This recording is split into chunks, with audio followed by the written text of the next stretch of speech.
Então, muito boa tarde a todas e todos. Damos início ao seminário intitulado Capitalismo e Meio Ambiente, Desafios e Perspectivas para a Governança do Desenvolvimento Sustentável. Eu sou o professor Giuliano Contento, aqui do Instituto de Economia da Unicamp, e dou boas-vindas a todos e todas que estão aqui presentes e também os que estão nos assistindo pelo YouTube, né? Contaremos neste seminário com a palestrante professora doutora Luciana Bauer, que é jurista, pesquisadora e escritora brasileira, doutora em Direito pelas universidades de Delaware, nos Estados Unidos, e Univale, Brasil, fundadora do coletivo climático Jus Clima e do Agnelli Bauer Advocacy, e autora de A Democracia Indiferente e a Norma Climática. Tá? Muito obrigado à professora Luciana por nos brindar aqui com a sua presença e a sua palestra, que vai, com toda certeza, iluminar várias das questões que temos debatido aqui no âmbito da disciplina eletiva, né, que estamos, eu junto com a professora Márcia Carneiro Leão, ministrando na graduação aqui do nosso Instituto de Economia. E como comentadora, teremos a professora Márcia, que está integrando o programa Professora Especialista Visitante aqui da Unicamp, a professora Márcia, que tem graduação, mestrado e doutorado em Direito pela Universidade de São Paulo, USP, e é pesquisadora do Centro de Estudos em Direito do Mar, Vicente Marota Rangel, e do Grupo de Pesquisa sobre Governança Global e Regimes Internacionais da Unisantos. Posto isso, damos então o início, propriamente dito, ao seminário, com a apresentação da professora Luciana Bauer, a quem mais uma vez agradecemos imensamente a disponibilidade e o aceite desse nosso gentil convite. Temos lido e acompanhado a produção da professora e tem nos chamado bastante a atenção pela qualidade e pelas reflexões que as suas produções têm nos suscitado, né? E em seguida passaremos então para os comentários da professora Márcia Carneiro Leão. Tudo bem? A palavra está contigo então, professora Luciana. Muito obrigado mais uma vez. Muito obrigada. É com muita honra e muita alegria que eu recebi esse convite da doutora Márcia, do doutor Davi Carvalho, para estar aqui conversando um pouco sobre estes temas que são tão próximos à economia, né? Eu que sou uma ex-juíza federal e que a vida toda fui jurista, me deparei no meu doutorado com o grande colapso climático que nós temos, e peço desculpas para vocês que eu intencionalmente não fiz slides, porque eu quero que essa conversa seja algo bem íntimo de pesquisadores mesmos. Por quê? Porque este tema, capitalismo de extinção, é o meu tema central hoje para um novo livro, e eu ainda não tenho todas as certezas, tudo pronto. Então, eu queria fazer com vocês uma viagem assim como os filósofos fazem, né? Que todos os filósofos vão trocando ideias e vão construindo os conceitos. Então, nesta conversa íntima, lembrando o Thoreau, né, o Henri David Thoreau, que é um grande filósofo que eu gosto muito, que inaugura essa filosofia natural junto com Humboldt. Ele gostava de caminhar por Boston e Concord, que é nos Estados Unidos, e ele já há quase 2 séculos atrás ele reclamava que as pessoas estavam desconectadas da natureza, porque as pessoas ficavam em casa, e ele diz, não, nós temos que andar a pé. Tem um texto dele que eu recomendo para vocês, que é Andar a Pé, que ele fala desta desconexão do ser humano com a natureza. Ele gostava de se perder ali, Essa conversa que nós vamos ter hoje é este andar a pé, esse conversar e tentar construir um conceito que, para mim, hoje é um conceito chave na humanidade, porque nós temos três grandes crises, segundo a ONU. Temos uma crise de biodiversidade, a PNUMA e vários relatórios dão conta de que até o final do século temos o risco de perder 80% das espécies, de 60% a 80% das espécies, de diferentes formas. Isso se considera uma sexta extinção. Isto é além da ética, é além de qualquer conceito econômico, porque é imensurável esta perda. Temos um mundo cada vez mais poluído e uma poluição principalmente plástica de uma forma acelerada. Eu coloco bem no início do meu livro que nós bebemos em garrafinhas PETs, todo mundo bebe uma garrafinha PET pelo menos uma vez na vida, e aquilo vai durar mais que 5 ou 6 ou 10 gerações nossas, né, de seres humanos da nossa geração que poluiu. E também temos o aquecimento global, que infelizmente está muito acelerado, já passamos da marca de 1,5 de um mundo mais quente, estamos indo para uma marca de quase 2 graus, que para muitos cientistas seria este ponto de não retorno. Então, as reflexões que eu vou colocar aqui para vocês são basicamente essas, de uma pesquisadora que começou a estudar o direito climático, né? Eu tenho 2 livros que eu lancei no ano passado. Este é a minha tese de doutorado, a norma climática. Depois eu vou sortear para os alunos um exemplar. E tenho também a democracia indiferente. E por que essas reflexões desses 2 livros levam a isso? Vou contar um pouco. A norma climática é uma norma que é uma norma intergeracional, é uma norma no direito que ela não inaugura o direito climático. O direito climático está dentro de uma norma maior, que é o direito intergeracional, que tem muita afinidade com a economia. Por quê? Porque a maioria dos temas de direito intergeracional, que é um direito novo, são temas de economia, como, por exemplo, os direitos de aposentadoria ou alguns direitos que são inaugurados com a Guerra Fria, com a possibilidade de ter uma extinção atômica, né? Vários juristas intergeracionais veem desta verve que diz que o ser humano não pode usar o mundo e deixar o mundo menos funcional para as futuras gerações e para as imediatas futuras gerações e para as próximas do que ele mesmo recebeu.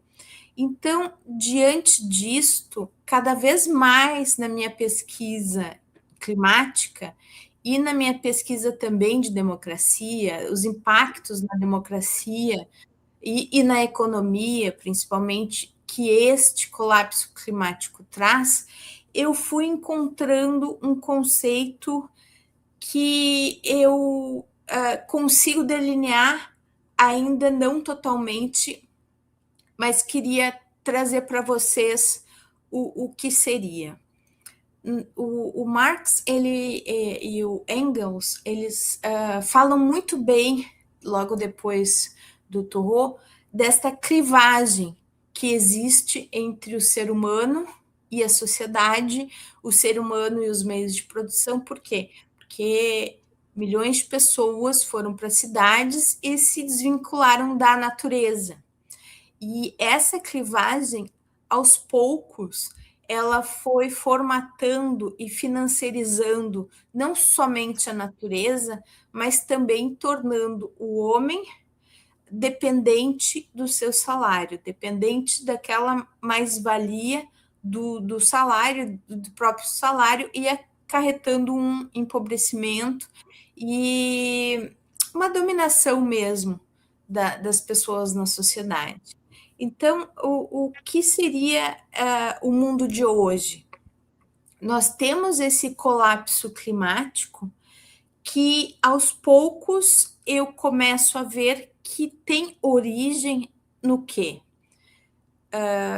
Hoje se fala na próxima reunião da ONU, né, das partes para o Tratado do Clima, e um tratado de loss and damage, ou seja, perdas e danos. Já estamos financiarizando que cada um vai pagar deste colapso. Mas como se chegou a isso? Porque lá atrás um conjunto de pesquisadores que, encabeçado pelo professor Rick Hinn, fez uma página que se chama Carbon Majors. É uma página essencial para todo economista avaliar. E eles fizeram a denominação de origem de todas as emissões históricas do mundo, e principalmente por países. Eles fizeram uma ciência que se chama ciência da atribuição, em que cada coisa que você faz na vida, até uma vida privada, pode ser metrificada por tudo que você emite e contribuiu para esse colapso climático. E assim, esse conjunto de cientistas fez o que a gente chama dos grandes 90 grandes carbon majors, que são os grandes emissores históricos, tanto particulares como públicos, de petróleo, gases de efeito estufa. E, por meio disso, eu comecei a refletir por que se sabendo, já na década de 70, que esses grandes carbon majors iam levar o mundo ao colapso, não houve nenhuma efetiva mudança nesta trajetória humana, nessa trajetória que são políticas públicas, internacionais, transnacionais, nacionais. Gostaria de lembrar muito de uma passagem do Carl Sagan e de outros cientistas na década de 80 para 90, no Senado americano, fazendo testemunhos de como o colapso climático era iminente e de como o dinheiro do orçamento dos Estados Unidos deveria todo ir para a prevenção, a mitigação e a transição energética. Isso desde de 1979, com Carter, até 80, houve várias audiências públicas no Senado americano em que se falava isso abertamente. E o Hazen, que é ainda um grande cientista da NASA, que escreveu O Mundo que Deixamos para os Nossos Netos, eles colocavam o seguinte: se na Guerra Fria, que não tinha tanta verossimilhança que a Rússia ia invadir os Estados Unidos, se gastou 10 trilhões de dólares, por que diante do aquecimento global, que já era metrificado na época, e principalmente por Carl Sagan, porque a tese de doutorado dele foi sobre os gases de efeito estufa de Vênus e por que Vênus era tão quente a ponto de não mais conter vida. Ele era uma pessoa indicadíssima para falar de gases de efeito estufa.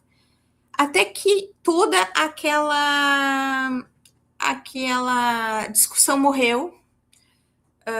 Era uma discussão que já existia nos Estados Unidos de Carter e na China de Deng Xiaoping, mas a China fez o seu papel e fez a ciência fez toda a parte de instrumentos para essa transição energética, tanto que hoje é a ponta do consumo, inclusive, tem toda a cadeia de valor e produção, das terras raras até os painéis solares, ou tudo que se precisa hoje para uma transição.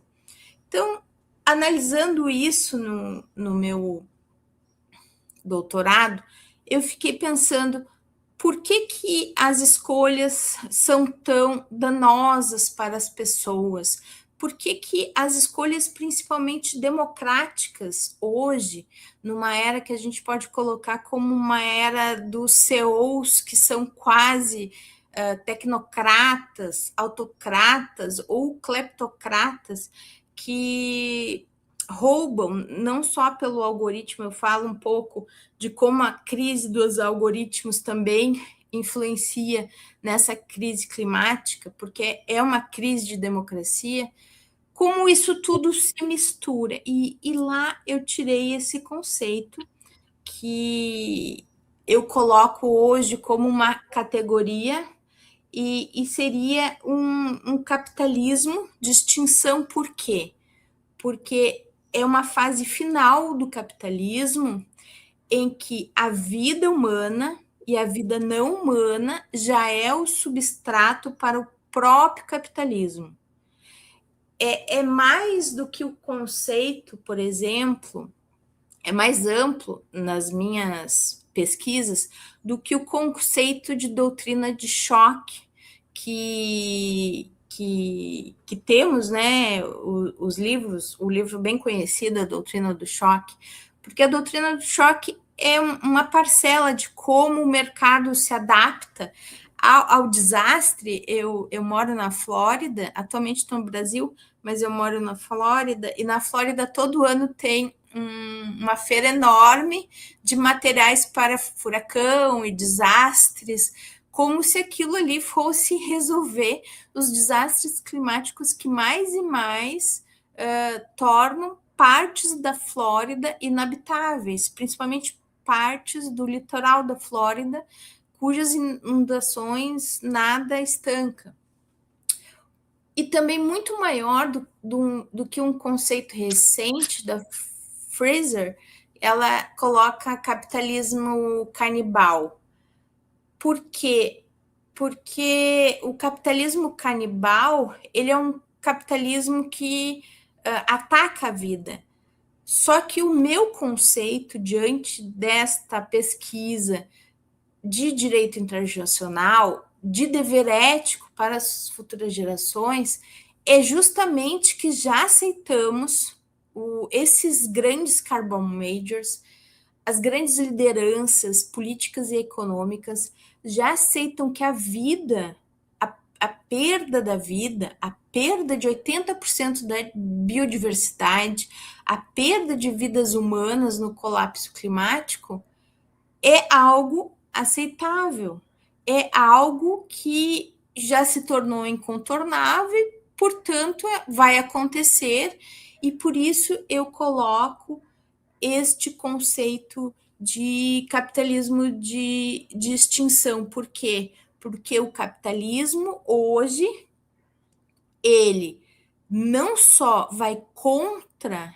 a própria democracia. Eu me lembro muito bem, não do livro da Shoshana sobre capitalismo de vigilância, mas de um artigo que saiu posterior a esse livro, que ela fala o seguinte: os CEOs do Vale do Silício abertamente, suas plataformas abertamente são incompatíveis com a democracia.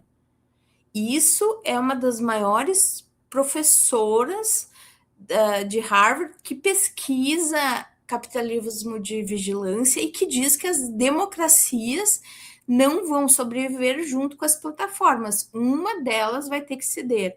Diante disso, eu fiquei pensando que estamos diante de um capitalismo que, por meio de algoritmos, por meio de financiarização exacerbada da natureza, por meio de uma série de crises que são fomentadas e não são resolvidas, ele vai aceitando que a vida já é o substrato, a vida humana e não humana é o substrato para a própria manutenção do capitalismo.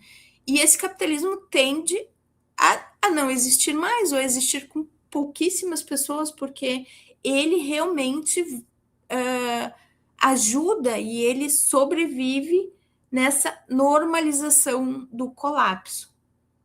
Então, todas as desigualdades estruturais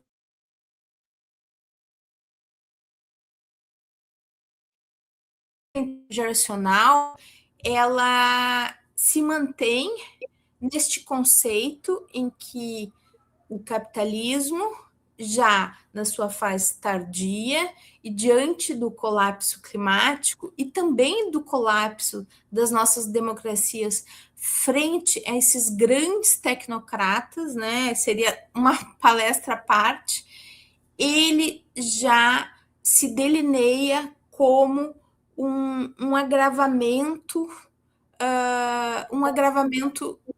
um capitalismo tardio, um capitalismo que usa a destruição da vida como o seu próprio substrato. E diante disso, eu trabalho na minha pesquisa principalmente com os limites planetários.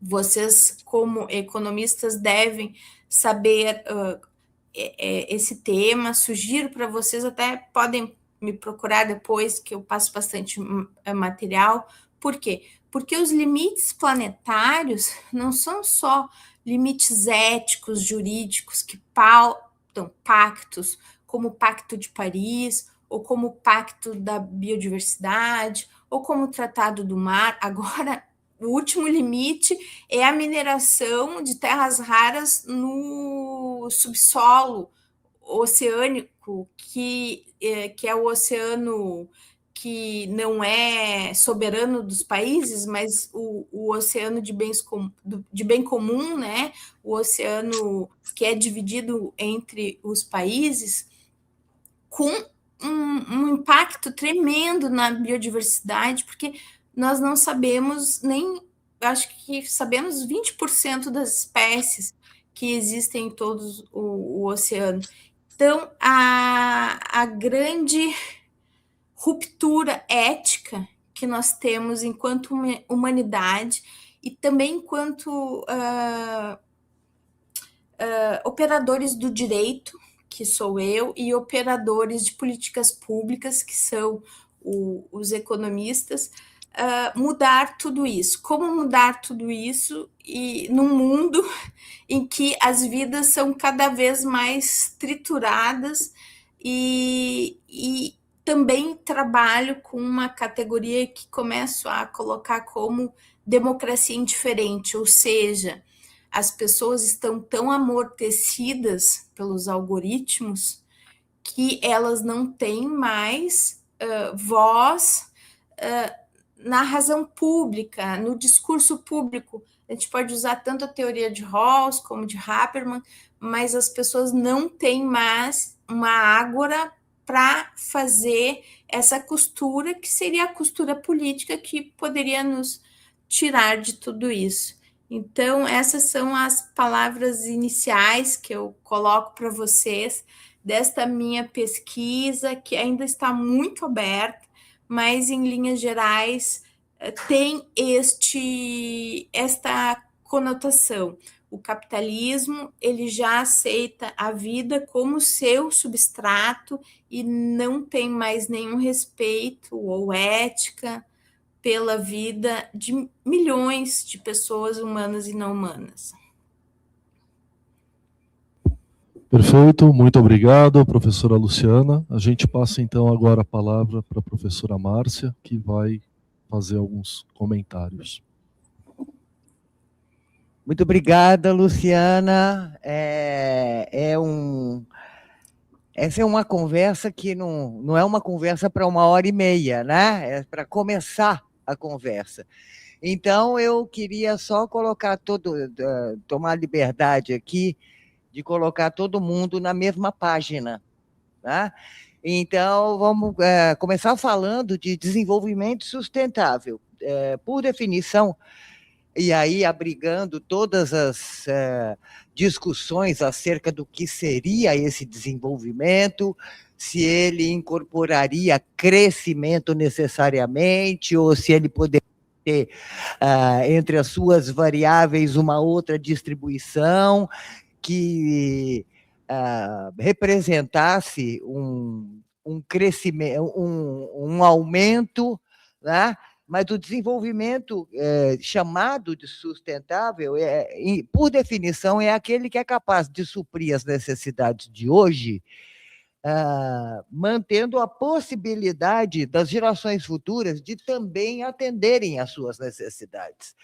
Então, a ideia está baseada numa base de recursos que não estaria esgotada, viabilizando a atividade econômica, né? E é sobre qual atividade econômica que se discute, que tipo de atividade econômica que se discute, tendo em vista a sustentabilidade desse processo, que é um processo, então não é um estado fixo de coisas, e que tem 3 eixos principais, um econômico, outro ambiental e outro social, que tem que estar necessariamente equilibrados. E um dos aspectos fundamentais desse processo é a transparência absoluta e participação efetiva da sociedade como um todo.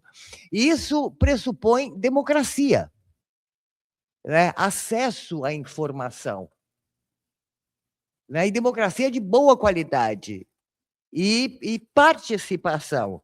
Então, a participação desses setores é condição sine qua non para você alcançar a sustentabilidade. E o que é governança?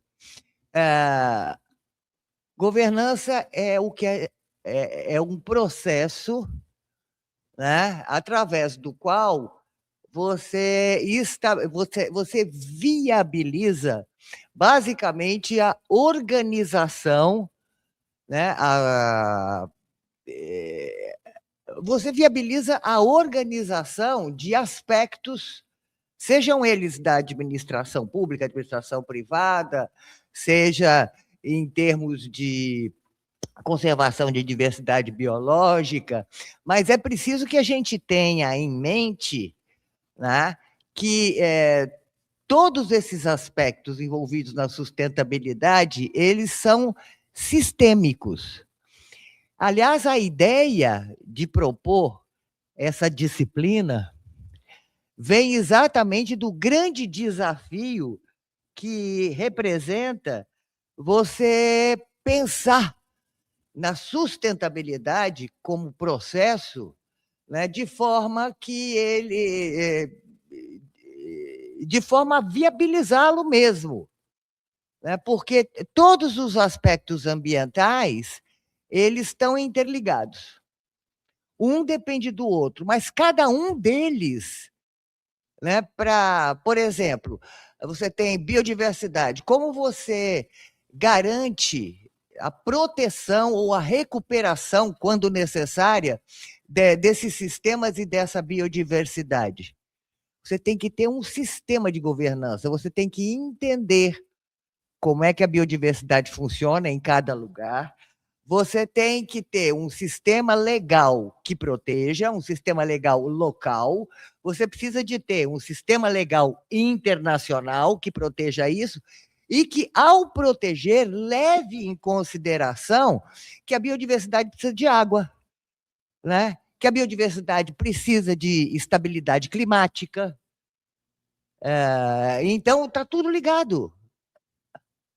É muito sofisticado, mas os estudos indicam que existe uma possibilidade, se você tem uma fotografia adequada desse sistema, né, e se você parte de iniciativas locais. Então, você tem uma perspectiva global, né, e deve começar o processo localmente, até por conta das próprias características específicas, né, de cada da biodiversidade, da disponibilidade de água e vai dos próprios sistemas, dos próprios microsistemas. Então, o que é essa governança, né? O relatório Our Global Neighborhood, de 1995, ele definiu governança como a soma das formas pelas quais indivíduos e instituições públicos e privados gerenciam seus assuntos comuns. Então, basicamente, é isso. É um processo contínuo que acomoda interesses diversos e envolve múltiplos atores. Tá?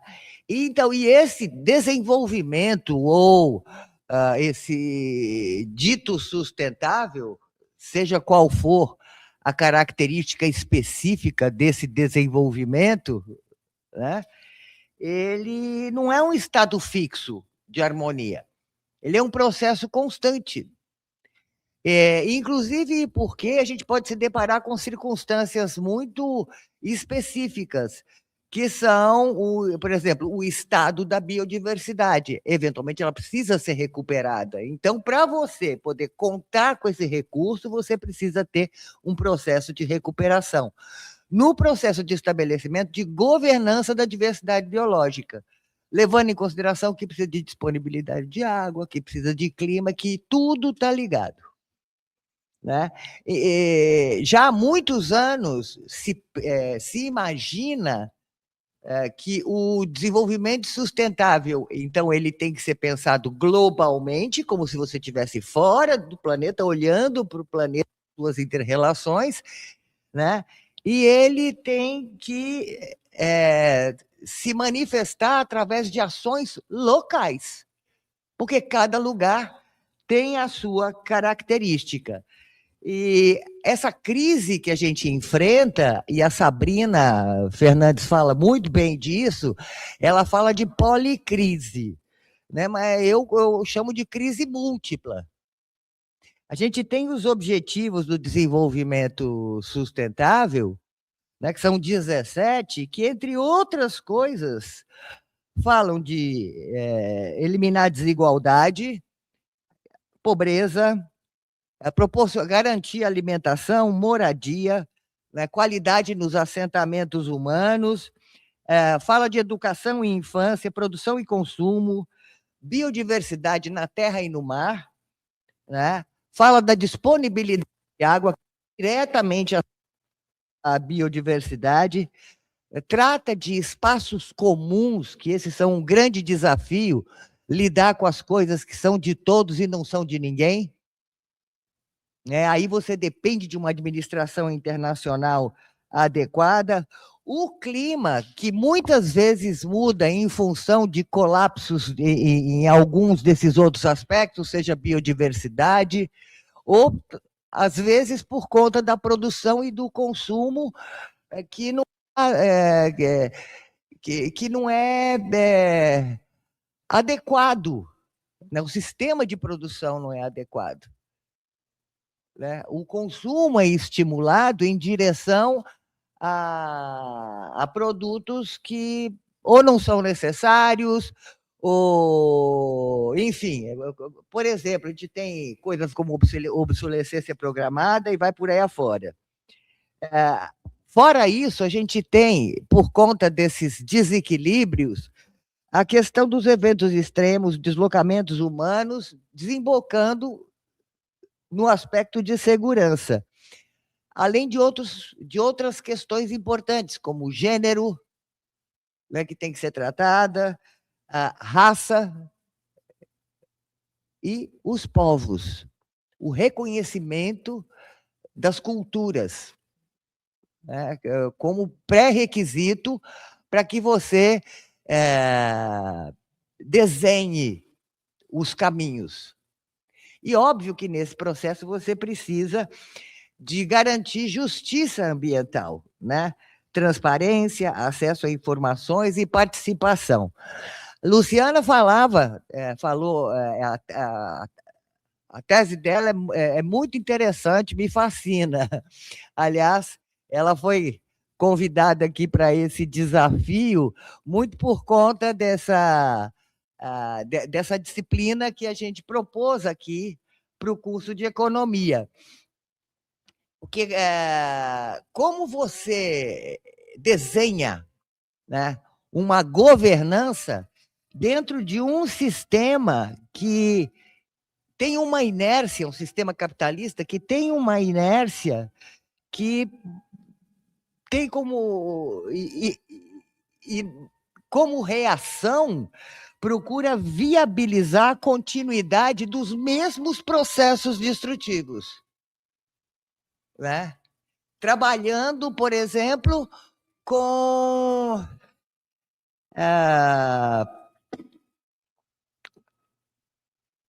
transformando em ativo econômico, como fala a Luciana, financiarizando a destruição, né? Transformando em ativo econômico o que está sendo destruído. Então, você cria produtos novos, como ela diz aqui no artigo, eu trouxe cola, viu, Luciana? Trouxe o seu artigo. Eu gosto de lembrar muito do crédito de carbono como um paradigma para essa destruição. Você cria uma fantasia, chama uma fantasia, né, econômica para continuar destruindo de uma forma de consciência leve. Então, você aponta aqui, né, características do capitalismo de extinção. Eu achei todas ótimas, né? Normalização da catástrofe, né? Inserir a catástrofe como parte do processo, né? Assim mesmo, vamos dar um jeito de conviver com ela, né? Financiarizar a destruição, criando seguros climáticos, mercados de carbono, especular com escassez, né? A própria mineração, a proposta de mineração predatória que está ligada aí a uma promessa, né, de solução tecnológica com inteligência artificial, quer dizer, você junta uma coisa com a outra a partir de um processo que, em si, ele é destrutivo, ele não apresenta uma alternativa.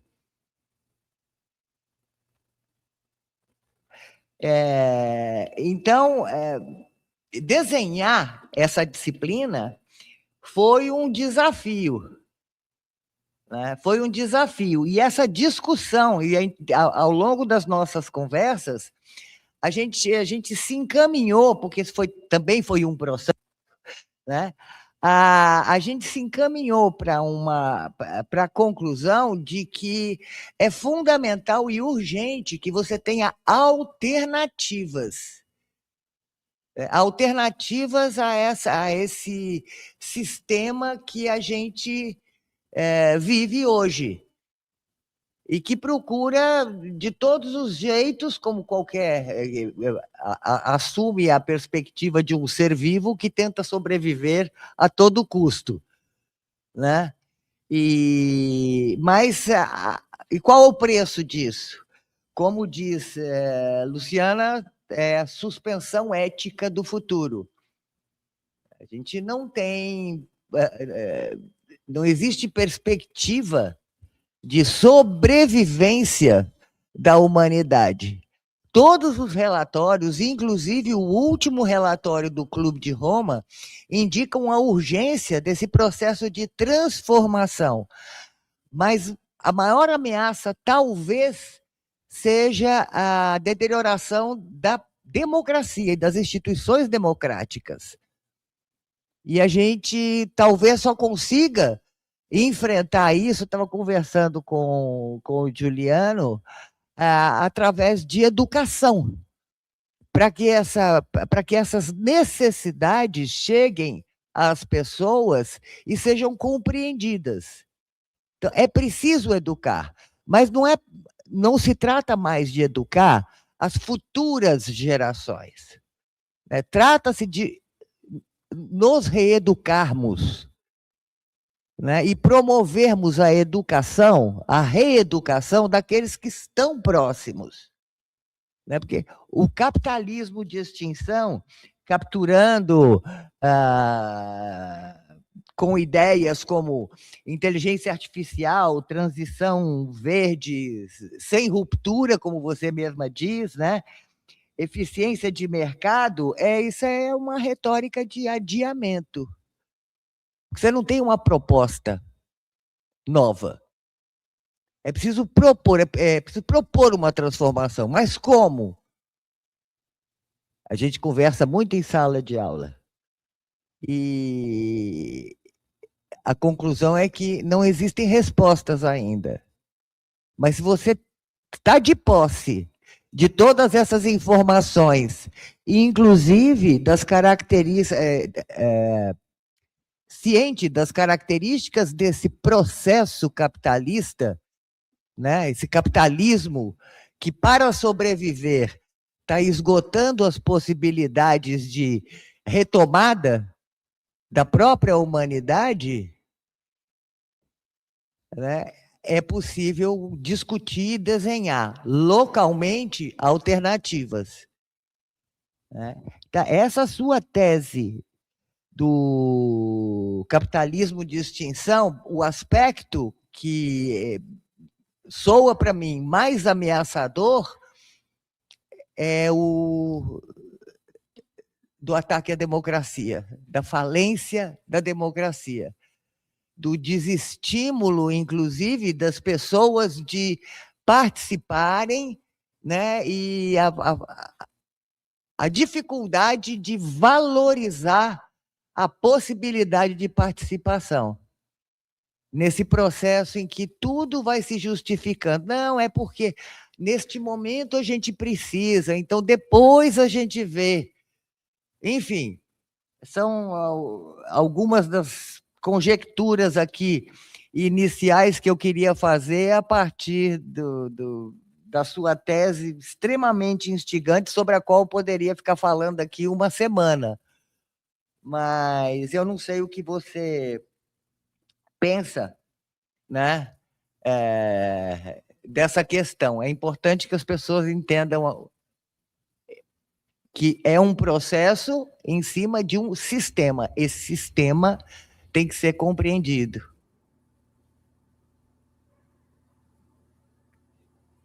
Exatamente.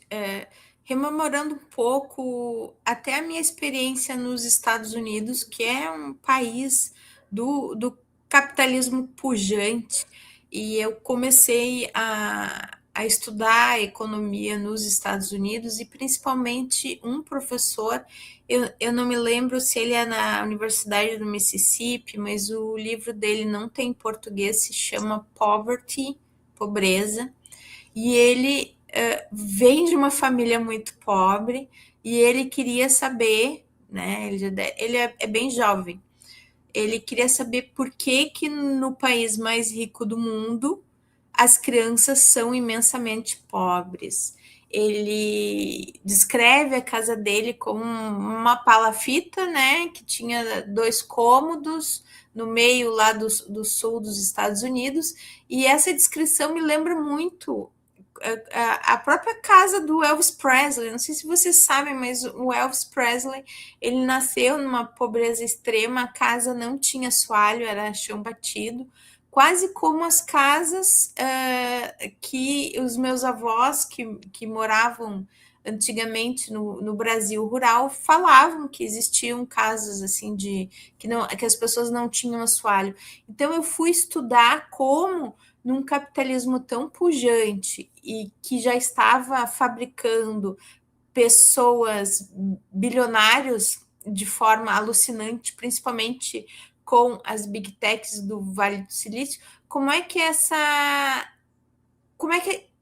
funciona essa pobreza nos Estados Unidos? Fui atrás de um relatório que eu acho muito interessante para vocês darem uma olhada, posso depois mandar todo esse material extra, que se chama o relatório Alice, é o relatório Alice, né, que a gente falaria em português, que é sobre a pobreza na Flórida. A Flórida é o terceiro estado mais rico, e na Flórida, atualmente, no último relatório Alice, você vê que a insegurança alimentar bate 50% da população, ou seja, 50% da população do terceiro estado mais rico dos Estados Unidos, que é o país mais rico do mundo, não tem uma das refeições, pelo menos. Porque a insegurança alimentar é você não sabe se você vai fazer todas as suas refeições.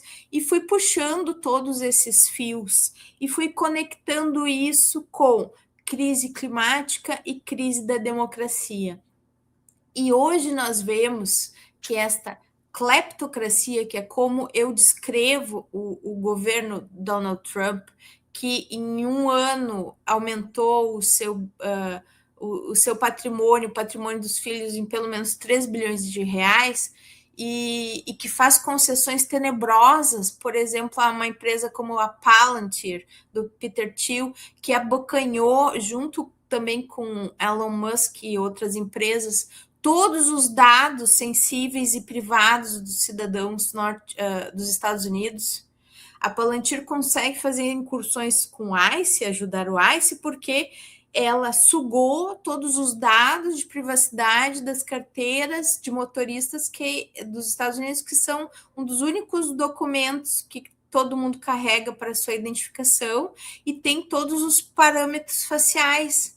Ou seja, estamos num país que a primeira emenda, que é tão cultuada por eles, e num país rico que tudo é uma fantasia. Eles não são nem ricos e eles não têm nem privacidade. Ou seja, a democracia, um país cuja democracia está ruindo por dentro e ruindo por isso que eu chamo capitalismo de extinção, e que tem várias facetas. No meu livro Democracia Indiferente, eu coloco algumas soluções que eu vejo lá ao final, e eu chamo essas soluções de paideia democrática. O que seria uma paideia?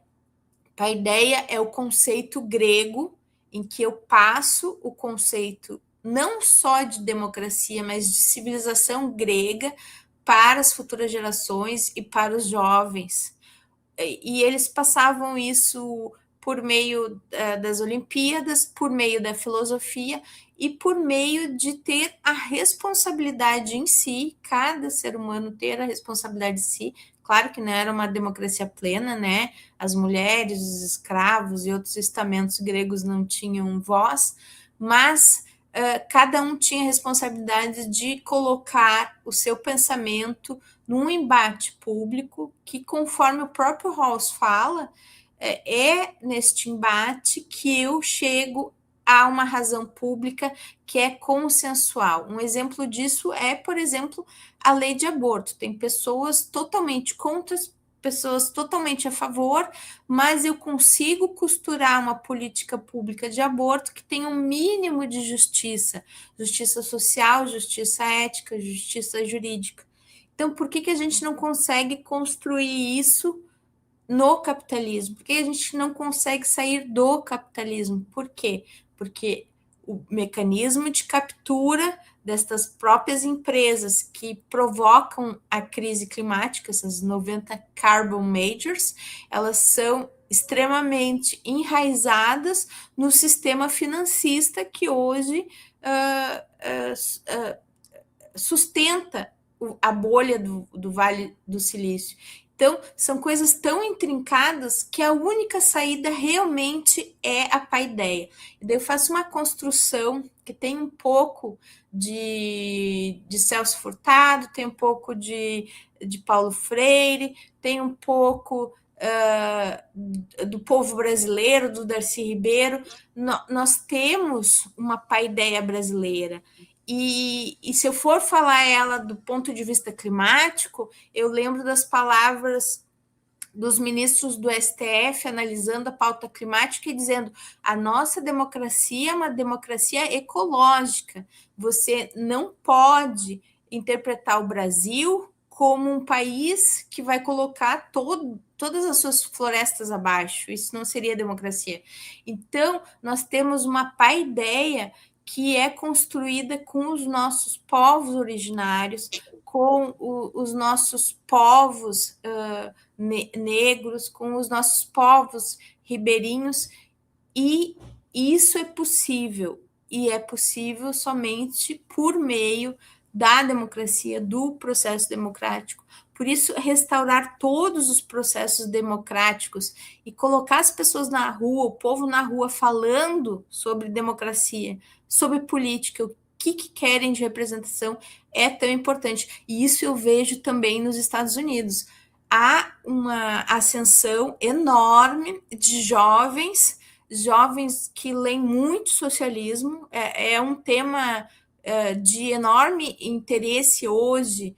Nos Estados Unidos, os jovens tentam entender a China, tentam entender o capitalismo chinês, ou a democracia com matiz chinesa. O Vietnã, mais ainda, eu acho que é até mais estudado que a própria China. Eles querem entender como estes povos têm jovens que já têm a casa própria e a geração deles está homeless, as pessoas estão homeless. Eu conheci um homeless que tinha um carro elétrico num supermercado muito próximo da minha casa, que é um supermercado orgânico chamado Trader Joe. Ele trabalhava em 2 trabalhos. Eu não cheguei a conversar com ele profundamente para saber, mas eu entendi que ele tinha alguma graduação, mesmo que inacabada, e ele morava dentro de um Tesla, porque era mais fácil ele economizar o combustível. Então, você vê o colapso que este capitalismo de extinção está levando o próprio povo dos Estados Unidos, que vive numa das nações com os índices maiores de desenvolvimento e de dinheiro, mas esse dinheiro está tão ensimesmado nas elites que este próprio povo está refazendo a sua reflexão se vale a pena o capitalismo como ele é vivido lá.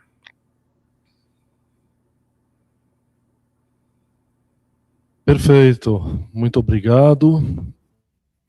Comentada, professora Márcia, também as qualificações adicionais da Luciana. Acho que, enfim, vários autores aqui foram mencionados, né? Eu, particularmente, acrescentaria apenas um que não foi mencionado e que eu acho que é importante para essa discussão, que é o Cal Polanyi, né?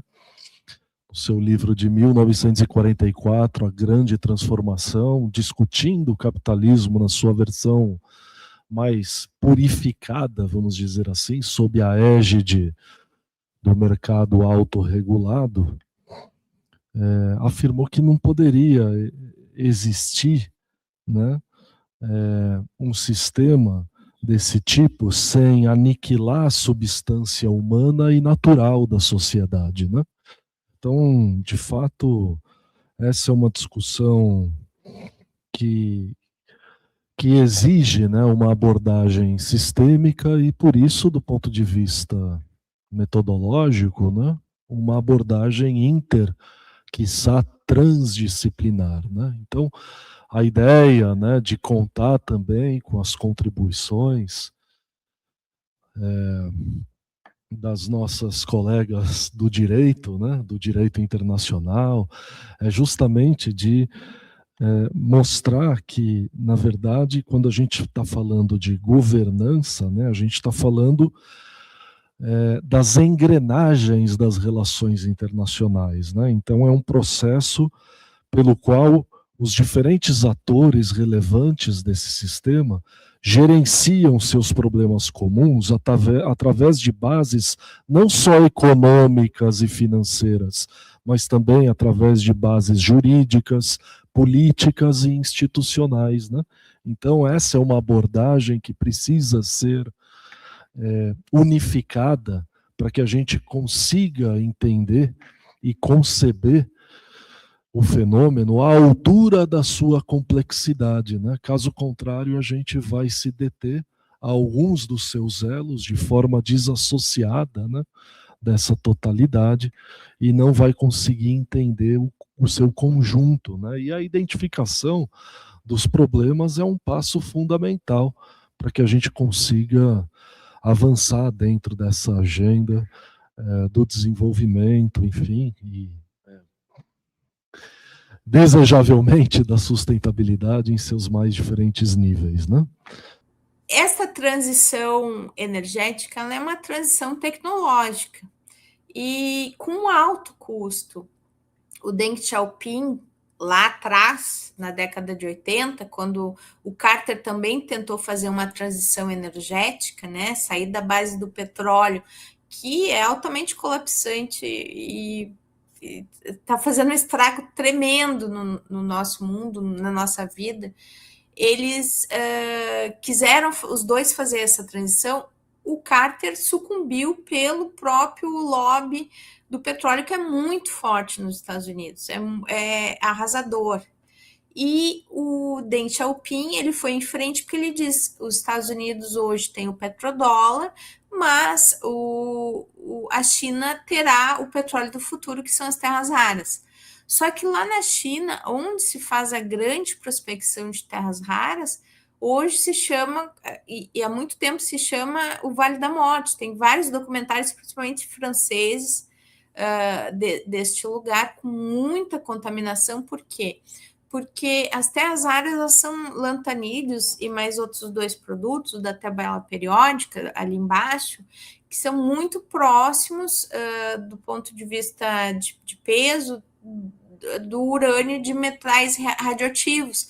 Então, eu vou ter que usar muito produto agressivo com resíduos pesados, resíduos também radioativos, e muita água. Esses projetos vão usar, assim, 3 vezes a água de 1 milhão de pessoas ali daquela região. Então,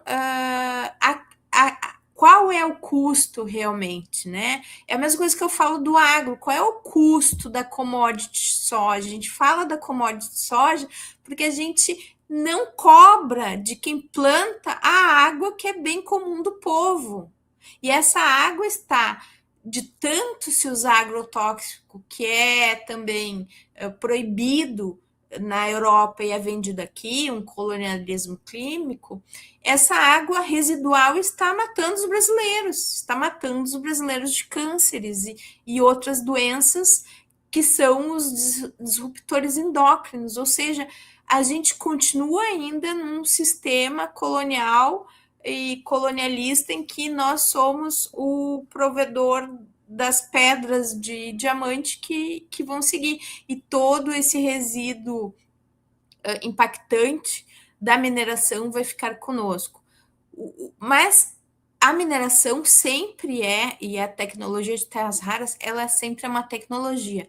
Eu vejo as lições do Japão. O Japão, numa briga ali pelo mar da China, de algum lugar que ele e a China têm rusgas, a China parou de vender terras raras para o Japão. E o Japão começou a fazer produtos em que já é um uso mínimo de terras raras, em que reduziu muito mais e maximizou muito mais essas terras raras para os produtos. Então, o que eu vejo? Pode ser que futuramente a tecnologia ande tanto que se use uma quantidade ínfima de terras raras para as várias coisas, mas ainda se usa muitas terras raras para as coisas erradas da humanidade. Por exemplo, um Tomahawk tem 800 quilos a 500 quilos de terras raras. Um radar de F-35, eu acho, ou F-15, tem pelo menos 100 quilos de terras raras. Então, uma hélice de alto mar para energia eólica tem 1.500 quilos, né? Quase uma tonelada. Então, são coisas diferentes que a tecnologia pode ir andando. Um exemplo também de tecnologia que libertou o mineral crítico lítio das baterias é a bateria sal de cozinha, né? NaCl. Esse sal que você pode fazer, inclusive, por uma reação química. Há várias montadoras chinesas trocaram o lítio pelo sal. Por quê? Porque o lítio ele explode, ele pega fogo, o sal é mais barato, não tem um impacto tão grande quanto o lítio. Então, é um problema a mineração de terras raras no mundo e no Brasil. A gente precisa de uma política pública de mineração, inclusive de petróleo. Eu acho que eu sou uma das únicas ambientalistas, e agora a doutora Márcia vai me bater, que eu digo que a gente não deve abrir mão de prospecção na margem equatorial, mas só a gente não deve fazer agora. Por quê? Porque o mundo já está abandonando o petróleo e a gente não tem segurança nenhuma ambiental de que furando lá não vai dar um enorme vazamento. Os relatórios do MPF ali dão conta que um campo experimental que foi feito a 250 quilômetros deu um problema, ele deu um enorme vazamento e ele foi fechado, isso são uns anos atrás. E essa margem equatorial que querem fazer os lotes, ela está a 800 quilômetros. Então, se você for ver, eu tenho esses laudos, esses estudos do MPF, existe uma insegurança enorme de causar um dano ambiental que ninguém vai conseguir sair a tempo de qualquer lugar da costa para ir lá fazer essa contenção. Então, assim, o Brasil ele não pode abrir mão, já que todo mundo poluiu, e a gente hoje é um grande emissor mais pelo metano do gado do que qualquer coisa, né? Existe desmatamento, mas se você for lá nos mapas de emissão, muita da emissão é por nós sermos produtores de commodities que muitas vezes podem até ajudar na nossa balança comercial, mas não ajudam a economia brasileira. Não deixam fortuna, não deixam empregos, não deixam um futuro para essas futuras gerações, são só commodities que alguém possivelmente vai receber até no exterior e manter lá no exterior. Então, a gente tem que pensar políticas públicas em tudo. Políticas públicas de agregar valor a uma mineração que seja ética, né, de terras raras.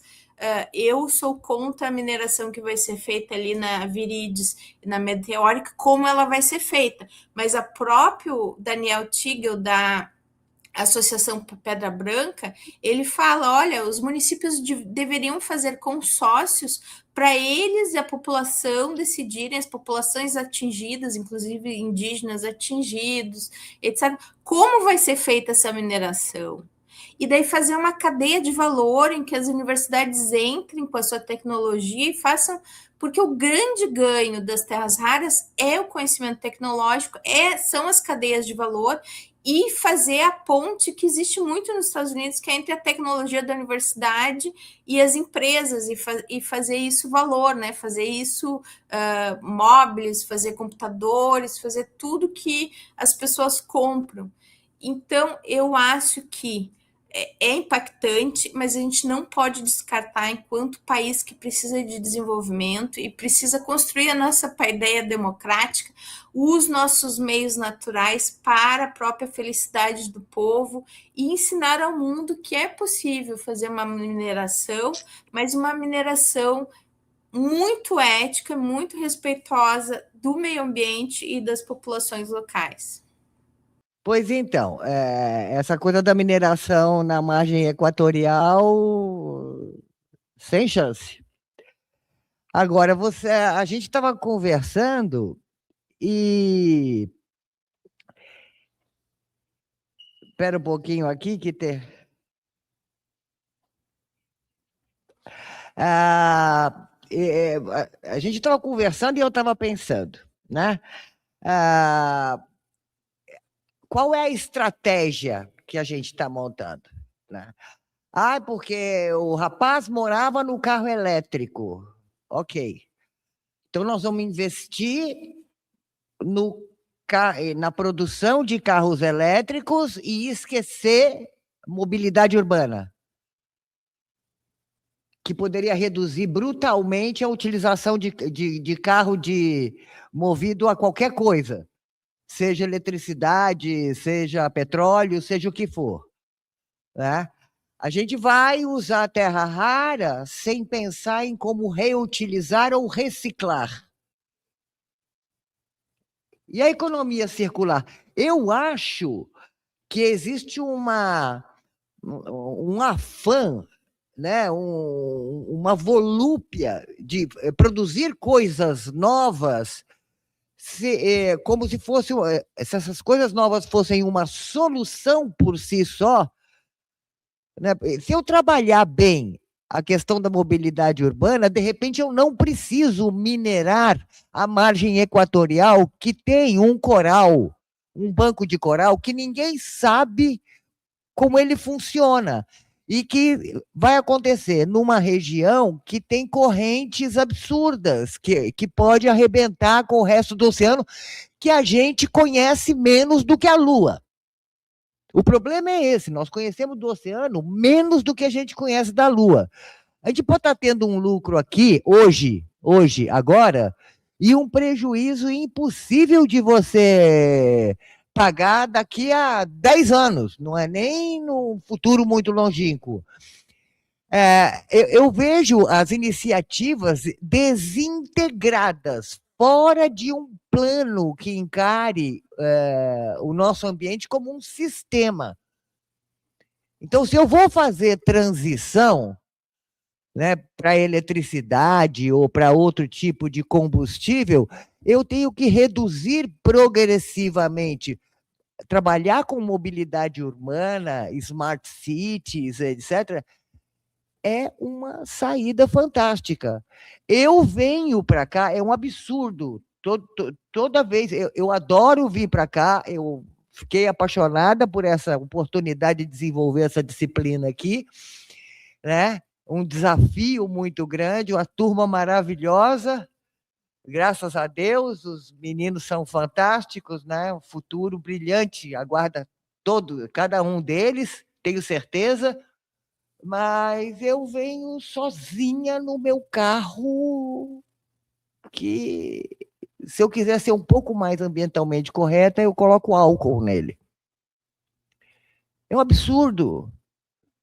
Não tem um sistema que integre um ônibus no meu bairro, certo? Um desembarque aqui, que me traga aqui, que eu possa programar a minha vinda sem utilizar o carro e sem arrebentar com o meu dia inteiro. Eu acredito que essas coisas estão muito mal planejadas, estão mal pensadas. É um afã de ganhar dinheiro urgente, de sair na frente para aproveitar uma novidade. Né? Eu não sou. Tudo bem, se depois disso tudo, trabalha com mobilidade urbana, trabalha assim, não reduziu o suficiente, isso não só aqui, em todos os lugares. Ah, mas isso vai impactar. Gente, não vai ser sem dor. Não vai ser sem dor. Minha grande aflição é como é que a gente lida com esses lobbies tão poderosos e burros. Né? São burros, porque eles estão trabalhando com a possibilidade de uma humanidade que não estará aqui, ou se estiver, não poderá consumir o produto deles. Porque vai ser a gente vai ter um colapso. A própria inteligência artificial, né? Quer dizer, como é que a gente rompe com essa inércia? Por que é que o setor petroleiro não está na linha de frente das energias alternativas? Como é que, lucrando tudo que eles lucram, eles não estão na frente? Por que eles não estão na frente? É só isso. Então, acho que falta planejamento. Eu queria adicionar mais uma problemática que vai ser muito comum na vida profissional dos futuros economistas, que é justamente a ciência da atribuição, as perdas e danos. Vai chegar uma hora em que cada uma dessas 90 carbon majors cada um dos países que lucraram, o norte global que lucrou com as emissões, vai ter que pagar. E, de certa forma, também a Petrobras e o governo brasileiro vai ter que pagar pelas emissões que a própria Petrobras fez no mundo. E quem vai gerenciar isso? Quem vai cobrar? Como é que vão ficar os orçamentos nacionais? Então, são tantas coisas que vão vir à frente e não tem como pensar um mundo limitado com um consumo ilimitado.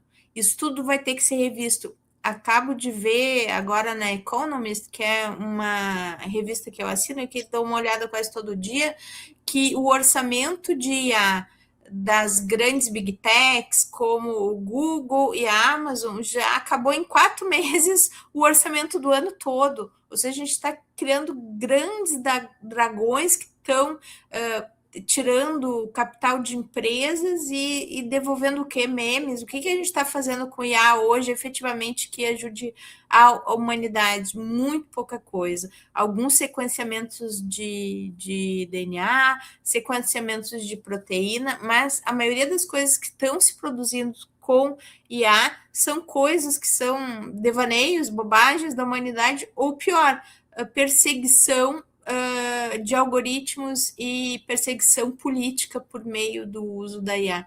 Então fica essa reflexão também. Perfeito. A gente já está perto do nosso limite, né, de horário. Eu acho que a gente pode, à guisa de considerações finais, desde logo, mais uma vez, agradecemos a professora Luciana, a professora Márcia, e eu te devolvo a palavra, Luciana, aí juntando com as suas considerações finais, no seguinte sentido, né, juntando um pouco alguns elos, né, que eu aprendi também com vocês, Luciana e Márcia, né? Quando a gente faz a leitura da ordem climática, né, como resultante, uma das resultantes é a necessidade a Márcia sempre chama de letramento, né, da educação ambiental, da participação, da democracia. Só que aí veio o seu segundo livro e chamou a atenção da nossa democracia indiferente, né? E o que eu queria te colocar é o seguinte: como a gente pode, então, enfrentar essa democracia indiferente para lidar com a atual ordem climática? Então, apostar numa democracia ecológica, apostar nessa paideia, apostar nos jovens, apostar que universidades, sindicatos, partidos políticos, que a gente tem que voltar a conversar.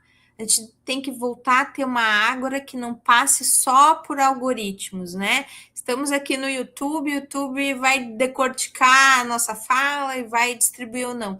Mas a gente realmente tem que conversar olhando nos olhos, conversar por e-mail, trocar coisas para formar políticas públicas e formar também cidadãos que sejam mais conscientes e mais ousados no que eles querem, né? As pessoas que eu converso lá em Poços, elas falam, meu Deus, isso foi um trator, foi um ano atrás, e agora a gente mais ou menos já está vendo como alguma coisa assim que já patrolou a cidade, a gente já está aceitando que vamos perder lugares que vivemos a infância, vamos perder a nossa cidade, as nossas características de uma cidade que é turística, né, como Poços e Poços de Caldas, mas isso não é aceitável, a gente tem que lutar. Então, as formas de luta são as formas que o Habermas, o Rawls e tantos outros falam que é a razão pública, é através de muitas vezes pensamentos diferentes, a gente construir políticas públicas, construir democracia por meio da conversa, do diálogo e também do embate. Isso é fundamental. E ensinar as crianças democracia. a gente preza tanto a democracia e eu não vejo a escola brasileira ensinando democracia. Meus filhos estudaram durante longo tempo no Colégio Suíço de Curitiba, e a Suíça é uma democracia direta que ensina os alunos a fazerem a democracia ali de tudo.